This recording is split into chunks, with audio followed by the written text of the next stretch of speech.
So we're building a list of shortcuts we can use to find derivatives of common functions. Instead of having to use the limit as h goes to 0 of f of x plus h minus f of x all over h, we know how to find derivatives of polynomial functions and functions that we can write in the form of x raised to an exponent. And that's good. And there are more that we can learn. They're coming up pretty soon.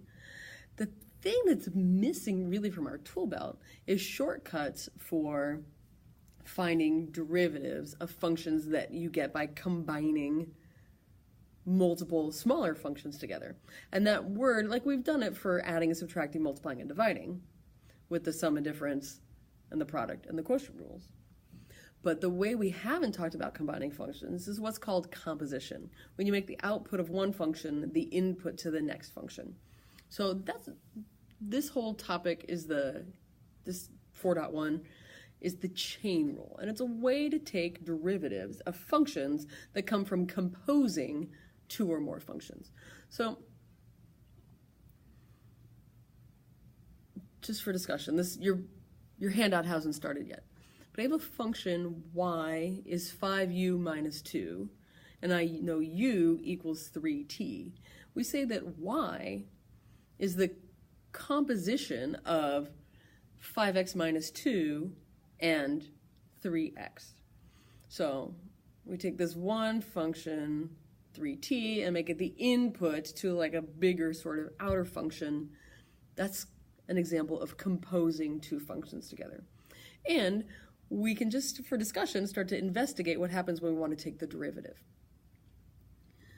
Remember, we know how to take the derivative with respect to a variable that's in the function we're taking the derivative of. So I know how to take the derivative of, where's my marker? So see this function y? This function y is a function of u, right? U is the input variable. So I know how to take the derivative of y with respect to u. It's 5. I know how to take the derivative of this function u with respect to t. That's 3. But if I want to know dy dx or dy dt, I can't take the derivative of this y function with respect to t because t's not even in it. So this is a way we have of closing that gap. And it's really the topic for the next section, implicit differentiation, how to take the derivative with respect to a variable that isn't even there. Because you could say that we have a way to like make y a function of t by replacing, every time we see u, we can replace it with 3t. So that's what happens here. We're going to take the 5u minus 2 rule and say, well, u equals 3t. So really, y is a function of a t. It's 15t minus 2. So once I rewrite y so that it actually contains t's, I can find dy dt. That's just the number multiplying by t. It's 15. But check this out.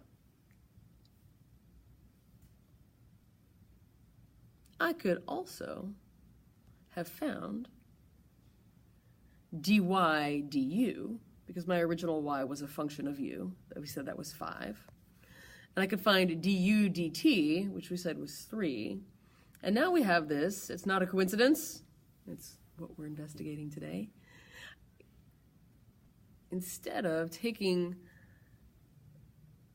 having to translate y into a function of t to find dy dt, which is 15, which we did in that first slide, I could find the derivative of y with respect to u, which is 5, and the derivative of u, which is with respect to t, which is 3, and multiply them, and I get the same result. So this is where we're headed. If you have a function y, and you want to take its derivative with respect to, for example, t, which I would call dy dt, but you have this problem, which is y isn't really a function of t, it's a function of some other variable, which is then a function of t. This is a way we can piece together the derivative. And this feels very vague right now. It's the most important thing I teach you semester 1, so we're going to do lots and lots and lots of practice. So don't worry if you don't get it yet. You're not supposed to get it yet. Okay, so let's try this again. This one's on your paper. So it's an example. If I know y is 6x minus 10, I could think of that as a composite of this function, which multiplies its input by 2, and this other function, which takes its input, multiplies by 3, and subtracts 5. So I could find dy dx, because here's my y function written as a function of x, so it's just this number that multiplies x, 6. And I'm going to notice that if instead I find the derivative of y with respect to u, which is 2, and the derivative of u with respect to x, which is 3, and multiply these, 2 times 3 makes 6, that's the same as if I just took the derivative of y with respect to x directly. So here's the cool thing. There's going to be times in the future where I'm not going to want to have to write this big function. It might be kind of cumbersome to write. So here's my takeaway. If I want to find the derivative of a function that comes from composing two smaller functions together, I'm going to find those two derivatives and multiply them. All right. So one more. This one is also on your... Oh, this one is not on your handout. I took it out. Okay. So this pattern is called the chain rule. This does go at the very top of your paper. There are two ways to think about writing the chain rule. One uses this notation, the dy dx notation. So to take the derivative of a function y with respect to x, I can take the derivative of y with respect to some other variable. If I can then take the derivative of that function with respect to x. So notice this. If these were fractions and I was multiplying, I might think to myself, oh, it's like those cancel out, those cross cancel. So that's not really what's happening here. But if that helps you remember the order to multiply in, the two things that you need, the pieces that you need to put together, feel free to use that. So when you learned about composing functions, which was probably Algebra 2, other than a little reminder in pre-calculus, you probably got a little preview. They probably said, and when you get to calculus, you're going to need to know what the inner function and the outer function are. So they start to come intuitively. Here's a new function, h of x, and it's composed from two other functions. So the inside function, and it's kind of not too bad here because you can actually see it's inside the parentheses of the sine function. So the inside function, which if we say f of g of x, the inside one is the one that's inside the parentheses. So here the g of x, the inside function, is x squared plus x. So I would say g of x equals x squared plus x. And the outside function is the sine of something. So the outside function, f of x, is sine x. So this new function, h of x, comes from taking the g of x function and making it the input to the f function. So that's why h of x is the outside function, which sines its input, sining the inside function, x squared plus x. So h prime of x, that's what, this is up at the very, very top of your page. So h prime of x is going to be f prime of g of x times g prime of x. That was at the very top of your page. It was already filled in for you. So that's what you're going to need to know here. So in this case, I'm going to skip that and come back to it.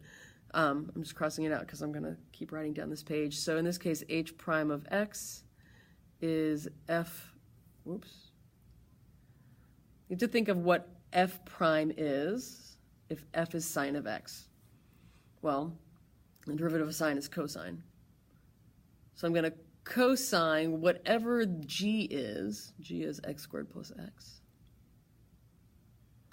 And I'm going to multiply that result by whatever the derivative of g is. What's the derivative of x squared plus x? It's 2x plus 1.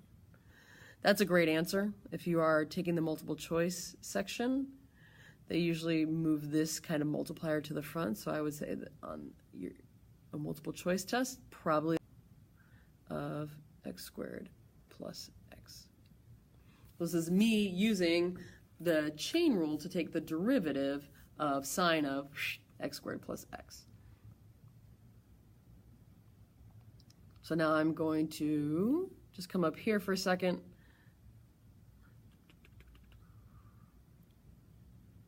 I'm going to erase this so we have lots of room. And now I'm going to do that part that I crossed out a second ago. Now it's time to find h prime of 0. Don't try to tell me h prime of 0 until you wrote me an expression for h prime of x. But we have an expression for h prime of x now, so here we go. I'm going to write h prime of 0 is going to equal 2 times 0 plus 1